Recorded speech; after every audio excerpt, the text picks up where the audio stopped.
One IBC, somos un consultor empresarial y proveedor de servicios corporativos en la formación de sociedades offshore. Apoyamos a su empresa durante todo el funcionamiento del negocio. Contáctenos por correo electrónico support@oneibc.com.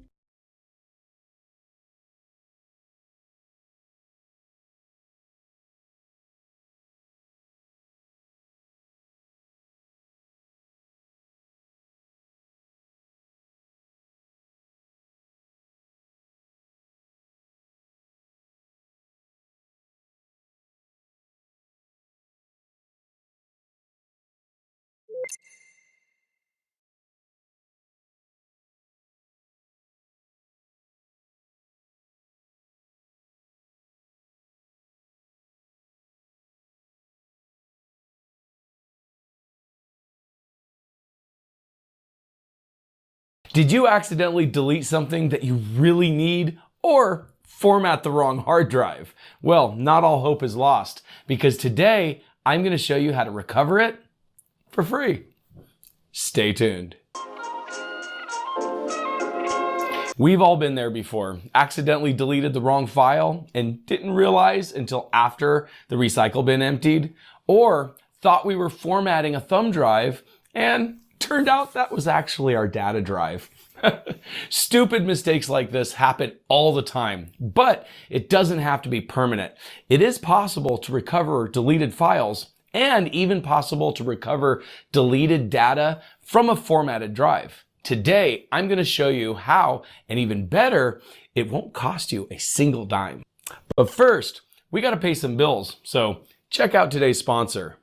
Is your copy of Windows 10 unactivated? Well, it doesn't have to be, because with today's sponsor, VIP SCD Key, you can get a valid Windows 10 license for under $20. Stop dealing with that stupid watermark on the desktop for a valid license for Windows 10. Also, with an activated copy of Windows 10, you can upgrade to Windows 11 for free. Just go to the link in the description below and pick up a valid Windows 10 license key. During checkout, use the code CYBERCPD for a 25% discount. Once you have your key, go to your activation settings in Windows 10 and click on the link that says Change Product Key. Enter the product key you just purchased and hit Activate. Now you don't have to deal with that stupid watermark that comes with running an unactivated copy of Windows 10. Now, on with the video. I can't tell you how many times I've had a customer call me after they brought their computer to a local big box store with a tech department, panicking because the kid behind the counter formatted his hard drive without backing his data up first. Believe it or not, this is actually quite common. You remember that release of liability that you signed when you dropped your computer off? Yeah, that releases them of liability in regards to your data. It's also not uncommon for inexperienced technicians to just wipe a computer and reload Windows when they're trying to fix a simple problem. In fact, it happens so often that I have an entire playlist showing how to fix broken Windows systems without format. So you know what? Don't be that guy. Learn how to fix Windows. Believe it or not, you rarely have to format a computer to fix it. And if you think about it though, formatting really isn't fixing it. It's kind of giving up and starting over. Unfortunately though, if that happens to you, then the chances of recovering from it are pretty slim, but I have done it successfully in the past. The reason we are able to recover deleted files is because when you delete a file, it doesn't really delete the file. It only deletes the record where the file is stored on the hard drive. The data for the file itself is typically still present, at least on the drive. Because of this, we can use special software to find that file and recover it. However, this is only possible if you recover that file as soon as possible. You see, once the record for where that file is stored is deleted, that space on the drive is considered free space, and it can be overwritten at any time. Once that happens, the chances of recovering the data are literally zero. Now, you might remember just a minute or two ago that I mentioned that I have in the past successfully recovered data from a computer that has been formatted and reloaded with Windows.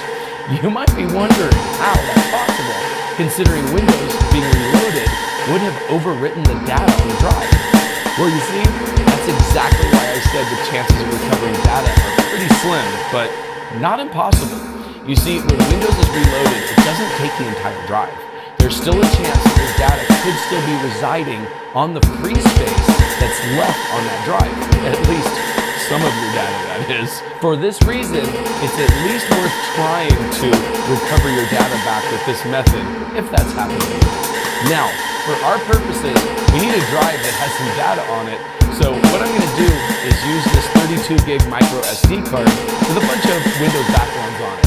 Primarily because the amount of time it takes to recover data depends more on the size of the drive, not the size of the data you're recovering. So this is just a way to make my job a little bit easier while filming this video. However, this process works exactly the same on any storage device.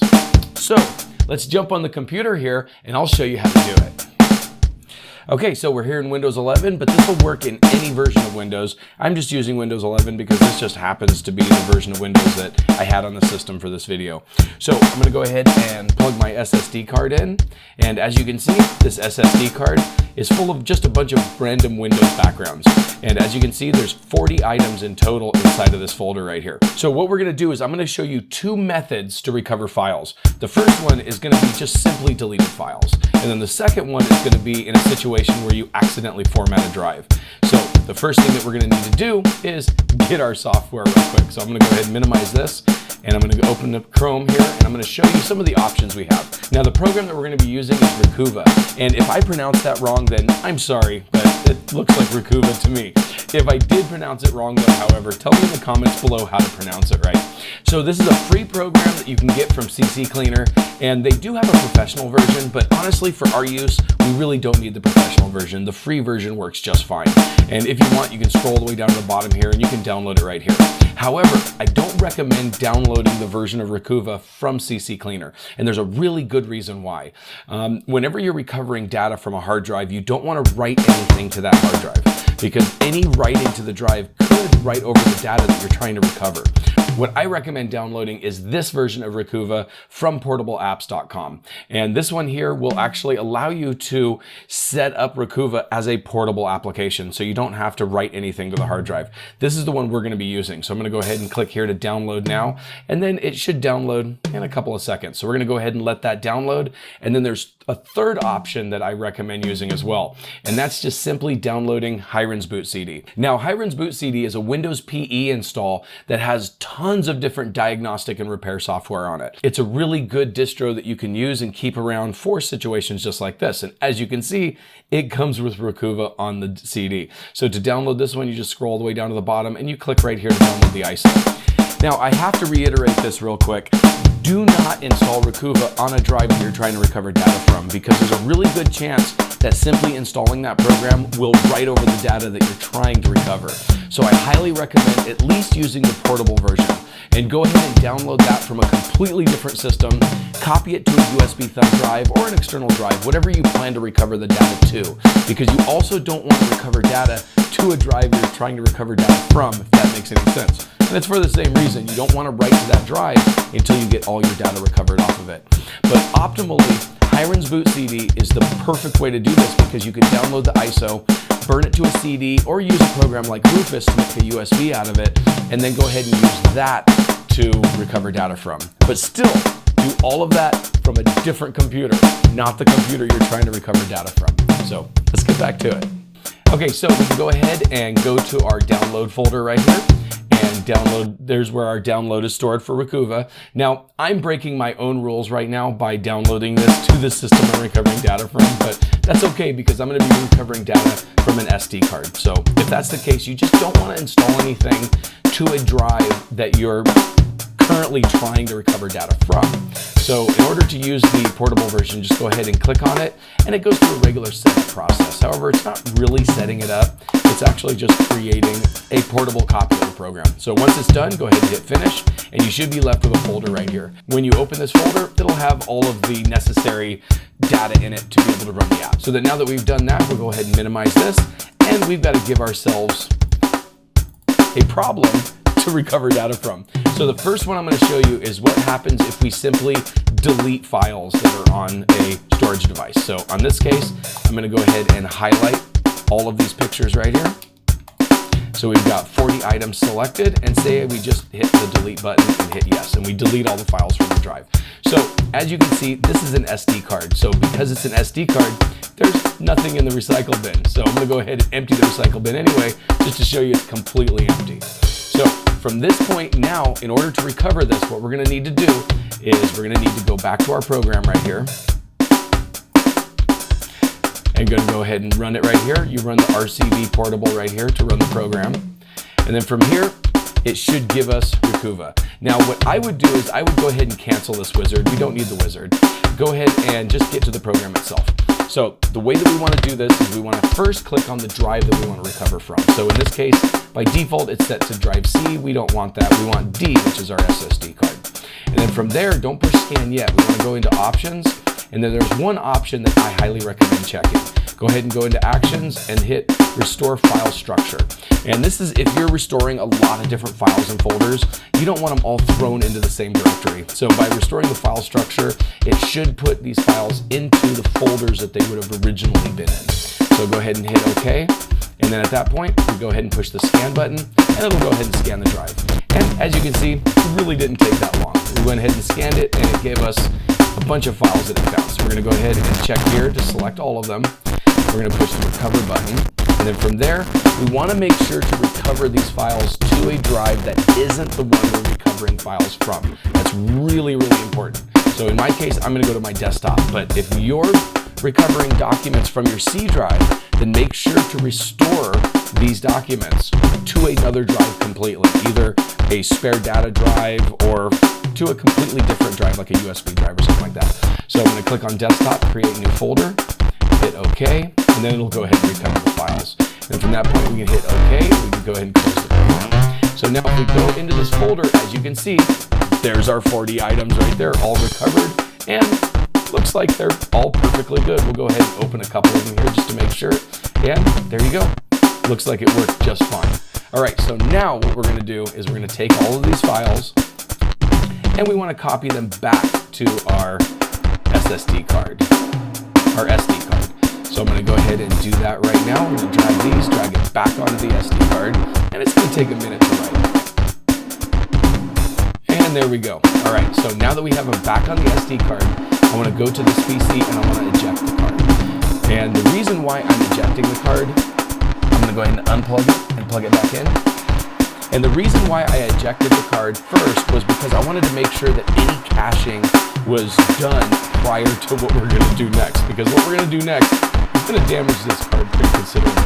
So from this point, I'm going to go ahead and close this. And as you can see, we have all of our files on here and in good shape. So the next step is going to be to right click and hit format. And then we're going to hit start. We're going to go ahead and format this drive. And as you can see, format's complete. We can open it up. All of our files are gone. So now I'm going to go ahead and take our old temporary folder and throw this one away. I'm going to come here and we're going to go back into Recuva here. And then what we want to do is say yes to the user account control, just like before. And like before, we're going to cancel the wizard. Now there's a couple settings that we need to do a little bit different if we're dealing with a formatted drive. So the first one is we want to select the drive, obviously. And then we want to go into options and click on actions.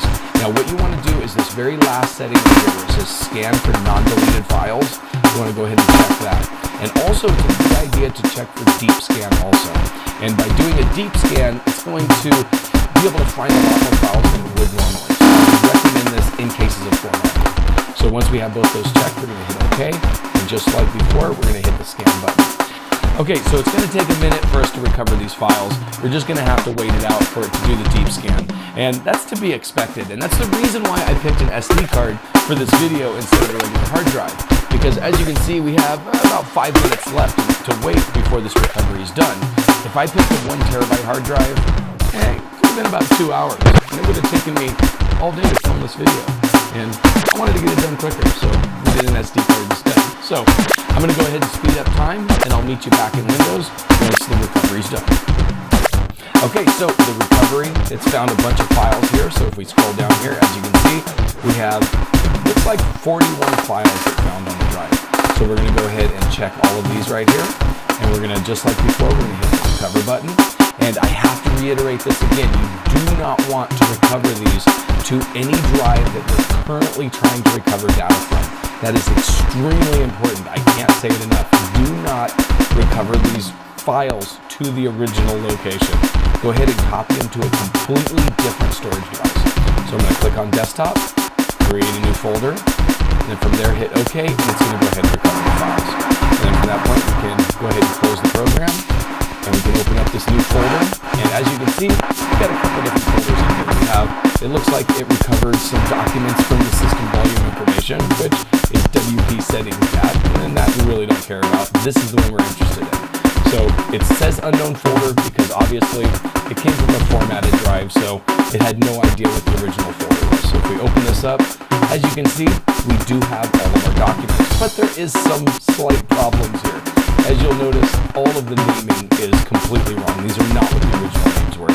And this is really common when you get to file recovery on a drive that's been formatted. Unfortunately, it's lost the original names of these documents. But as you can see, the pictures themselves are just fine. They just don't have their original names anymore. In this case, we only had 40 items and we recovered 40 items, so we got them all back. However, in a case where you have an entire drive with thousands of different documents and different types of documents, this can be a little annoying, but at least you get your data back. It's better than not getting it back at all, I guess. So, as you can see, it is possible to recover deleted data, even from a formatted drive. The trick is to get the data back as soon as possible. I mean, seriously, I can't reiterate this point enough. If you've accidentally deleted your data or formatted a hard drive with important data on it, the very first thing you need to do is shut your computer off as fast as you can. Simply pulling the plug out of the wall is not inappropriate in these cases. The least amount of activity on the drive as possible will increase the likelihood of getting that data back. And as I stated earlier, I would highly recommend doing this from Hiren's boot CD instead of running it directly off of your computer, because simply installing Recuva on your computer could overwrite the data that you're trying to get back. Also, Windows uses free hard drive space for all sorts of tasks. It's constantly writing log files or adjusting the size of the swap file, all of which could be overwriting your data without you even knowing it. But if you have no other alternative than to use the computer that you're trying to restore data from, then download the portable version of Recuva from another computer and copy it to a thumb drive or an external hard drive. As I stated before, saving everything to that external storage device, and don't try to recover the data to the drive you're trying to recover it from. Now, if you were being perceptive during this video, you might realize that formatting that old computer and donating it to your local high school doesn't actually delete your data. And you would be right. Now, if you'd like to permanently destroy your data without the possibility of recovery, then check out this video where I show you how to use freely available tools to do exactly that. Just keep in mind that if you follow those instructions, you will make data recovery impossible. As always, you guys have a great day.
Is your computer acting up and you suspect that your hard drive or SSD might be dying? Well, today I'm going to show you not only how to diagnose that, but what you can do about it. Stay tuned.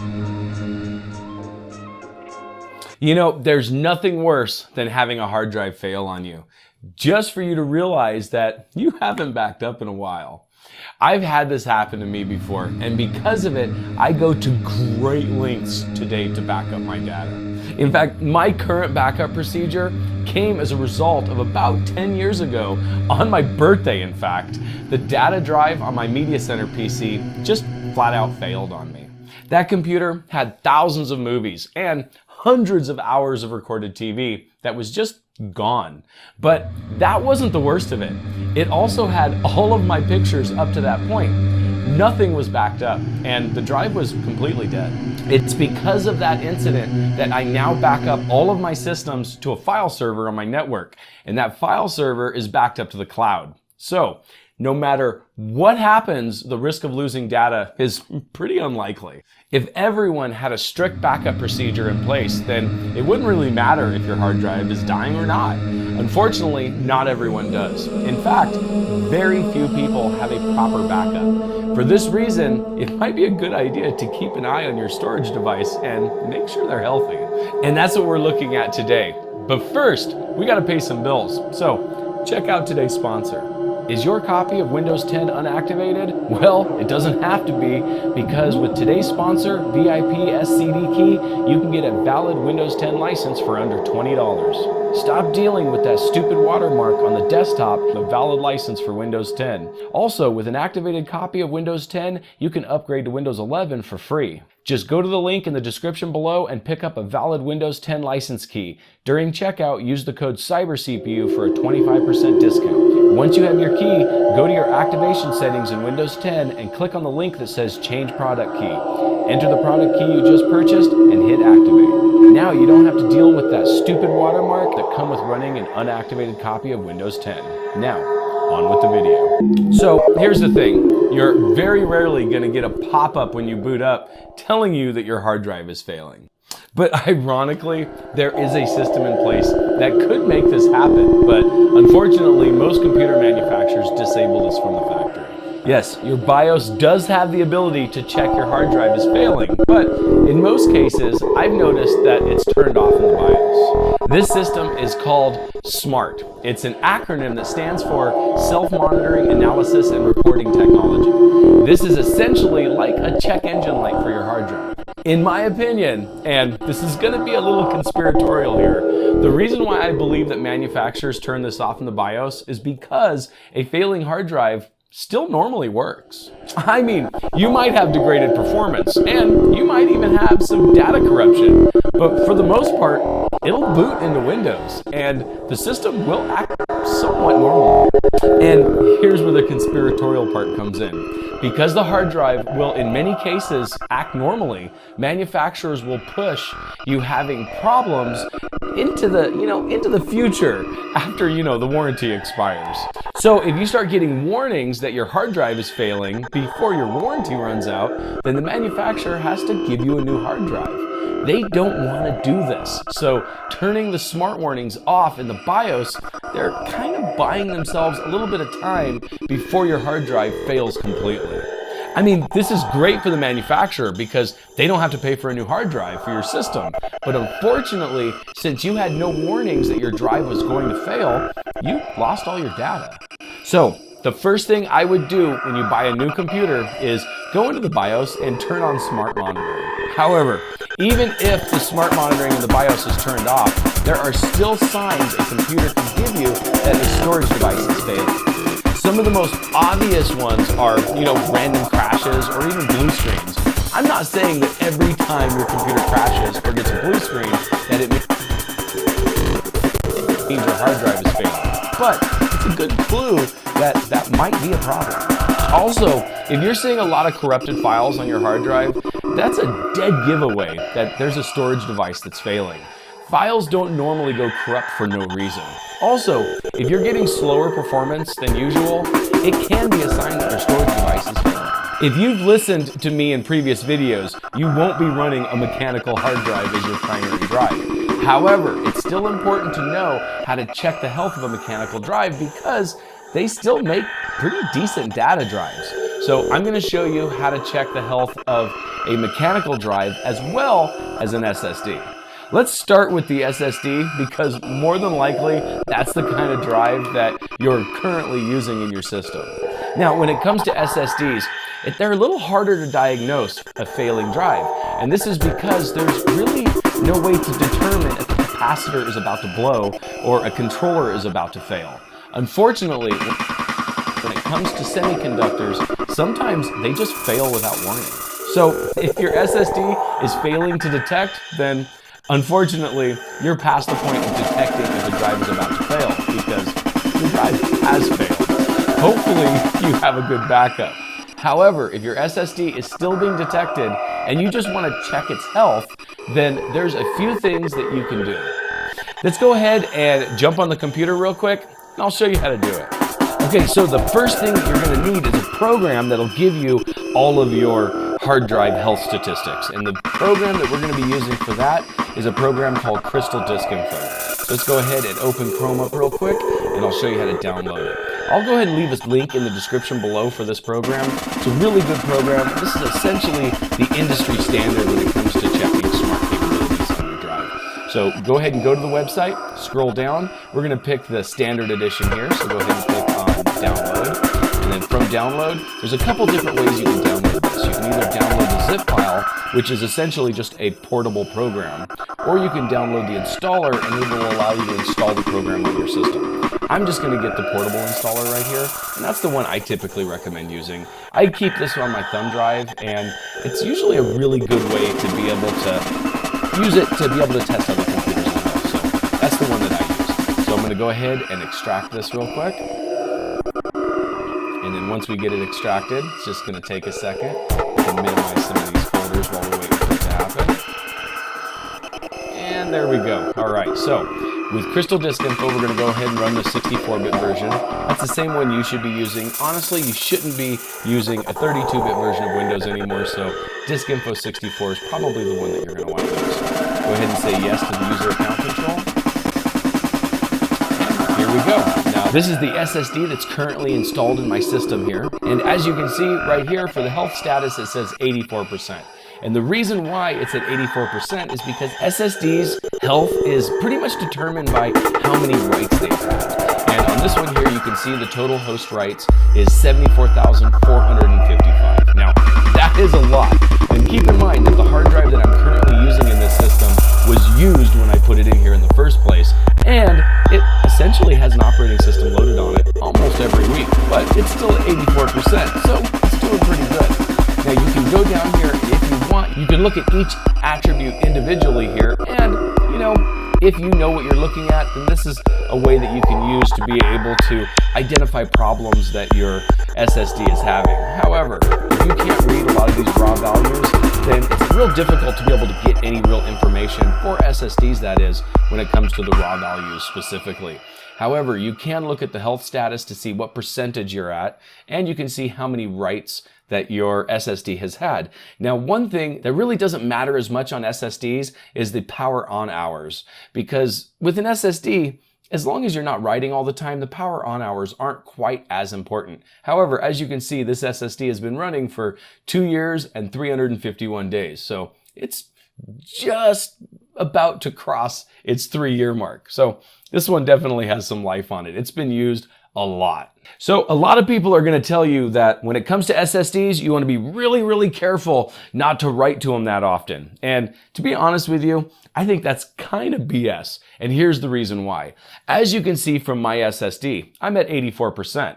Well, that's 84%, and you're right, that's cut down to almost 20% down on the life of that SSD.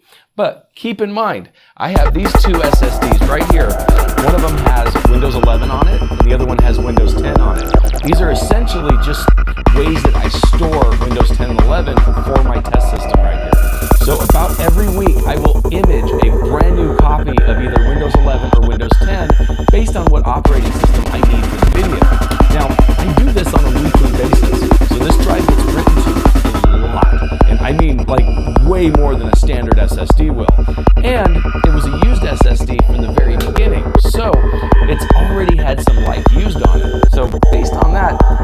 4% really isn't that bad because this SSD is heavily abused. But you know, like the thing is with SSDs, like I said before, it's really difficult to diagnose a drive that's about to fail. For all of my love of SSDs, they do definitely have some downsides. One of those downsides is they typically run just as good as they've ever ran, all the way up until they don't. I mean, seriously, you can have an SSD that's working perfectly 1 second and is completely dead the next. Also, I've seen some of the weirdest problems with SSDs. I had a customer tell me one time that whenever they turn off their computer and come back to it the next day, all the things they did the day before were gone. When I went to look at the system, everything seemed to work fine. I created some documents, edited a few others, and then shut the system down. Then I turned it back on, and all the documents I had created were gone, and all the ones I had modified were back to the way they were before. In this situation, something had failed in the controller that essentially write protected the SSD. Luckily, it was really easy to back up because the data was all there. It just wouldn't let me create anything new or change anything that was on the system. And you know, I had another customer who couldn't log into his computer. It would boot up fine, but it would get stuck on the login screen. No matter what we did, we could not get it to log on. On that one, it ultimately turned out that one of the NAND chips on the SSD had failed.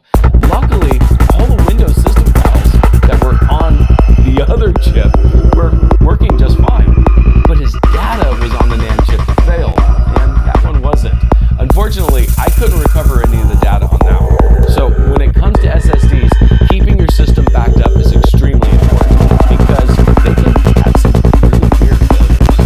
However, mechanical drives fail too, and sometimes their failures can be pretty strange as well. But the nice thing about mechanical drives is that because they're mechanical, we can sometimes get early signs that the drive is going to fail. So it's a lot easier to diagnose a failing spinning disk than it is an SSD. Some of the obvious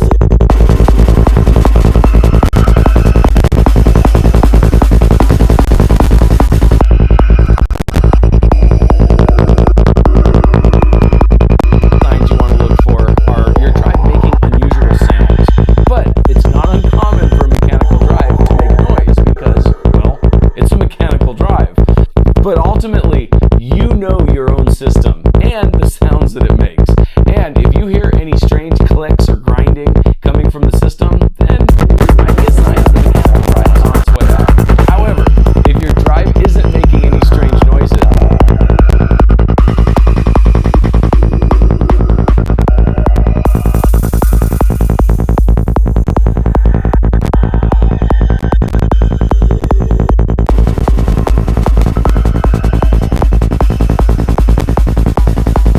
let me show you how you can diagnose a mechanical drive by using smart data. First, we need to plug this old notebook hard drive in that's in the beginning stages of failing so I can show you exactly what we're looking at. Okay, so I've got this mechanical drive plugged in and essentially it has nothing on it. This was an old customer drive that I pulled out of a notebook and replaced it with something else because obviously it's in its first stages of failing. So since we just plugged that in, we have to go ahead and close Crystal Disk Info. We're going to open it up again so it can redetect the drives. And as it opens up, you'll see here that we've got a caution. So the way Crystal Disk Info works is it'll give you all the different drives up on this top tab. So as you can see right here, we're still on the SSD. So if we click over, you can see that this one shows caution. And the reason why for the caution is it says the reallocated sector counts are at 1.4 million reallocated sectors. And that's pretty bad, actually. But if we go ahead and look through this drive, and let's go ahead and look and see what's actually happening. So as you can see, the warning right here is based on reallocated sector counts. And the raw value in this case really doesn't mean that much because honestly, it's saved in a way to where we can't really tell how many reallocated sectors there are. This just says 1600CO. So that number isn't quite as important as the fact that we do have reallocated sectors. But if we go over and hover over the caution, you can see right there, it shows us how many sectors are reallocated. But if we scroll down here and we look at reallocation event count, we can also see that there's a raw value for that one too. And here's the thing when it comes to spinning disks, is the three most important data points within your smart data are going to be current pending sector count, reallocation event count, and the reallocated sector count. And the way this works is, first off, you have the current pending sector count. And the current pending sector count is the number of unstable sectors that are yet to be remapped. So essentially, the drive has found that there are some sectors on the drive that are unstable, and it needs to take a closer look at those. Now, once it determines that these sectors are bad, then we go to the reallocation event count. And what that means is this is the number of attempts that the drive has made in trying to reallocate these sectors. And then once the sectors are reallocated, then we go to the reallocated sector count. Now, here's the thing. I've mentioned a lot of statements here that probably don't make a lot of sense. And let me explain to you what these actually mean. First off, you have to understand how a spinning disk actually works. And essentially, the way they're set up is you have a spinning platter that's coated with an iron oxide. And that iron oxide is what gives it the magnetic properties that a hard drive typically has. Well, if you've ever had a car that was rusty, and you ran your fingernail across it, and you had all that little rust dust fall off of it, that's iron oxide. Well, if you ever have damage to the surface of a platter on a disk, that damage on that surface is what we're talking about right here. So first off, you're going to have the pending sector count is essentially going to be the hard drive noticing that, this sector might be bad. I need to look at it a little bit closer.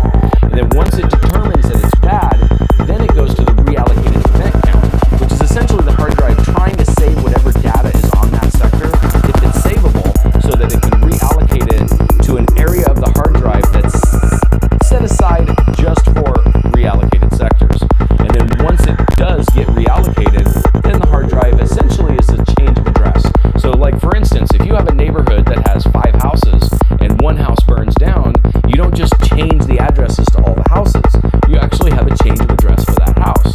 So it works the same way with hard drive sectors. If a sector goes bad, it's marked as bad, and then it's reallocated to another part of the drive so that the drive still has a functional addressing system for each sector of the drive. So as you can see, a mechanical drive is much easier to diagnose long before it fails completely.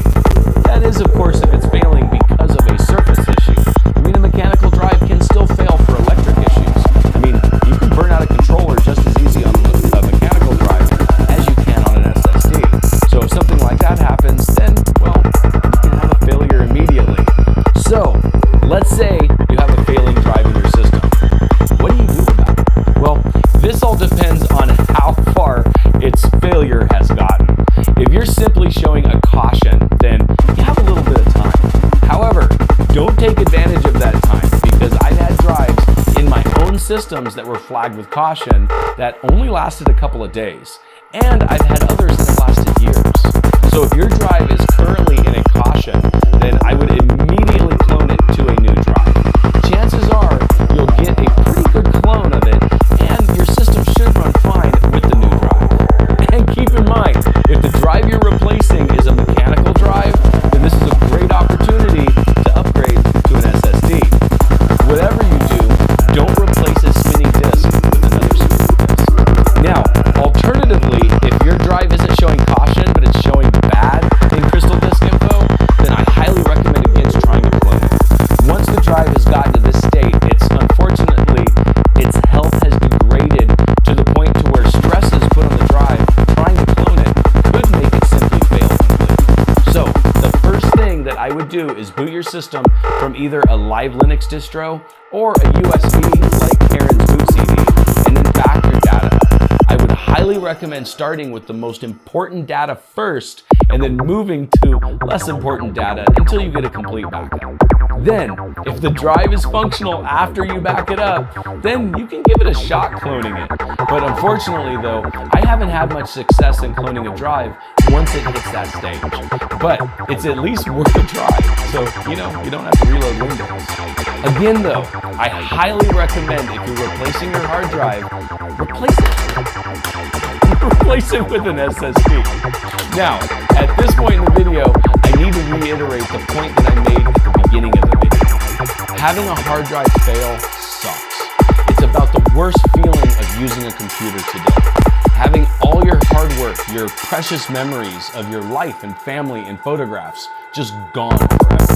So don't allow a failed hard drive to teach you the lesson that you need a backup.